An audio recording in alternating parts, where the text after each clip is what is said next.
Сейчас мы вот пришли с друзьями. Владимир, да? Да. Я Артем. Давай, Артем, покажи тебя. Да, товарищи, сегодня мы пришли сюда. Да, я обучаю ребят сегодня. И плюс мы сегодня отдыхаем с друзьями.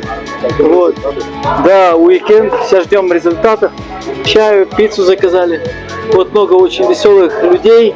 Стрелки — это такие люди, такая культура людей, когда куда бы ты ни прибыл, вот я не знаю английский язык, но все встречают на ура, приветствуют, вот мне сюда, мне ружье тут дали, все помогают, прямо все радостные, хорошо прямо, это в Южной Африке, в Йоханнесбурге. Сегодня у нас тут погода осенняя, осень, и температура такая умеренная.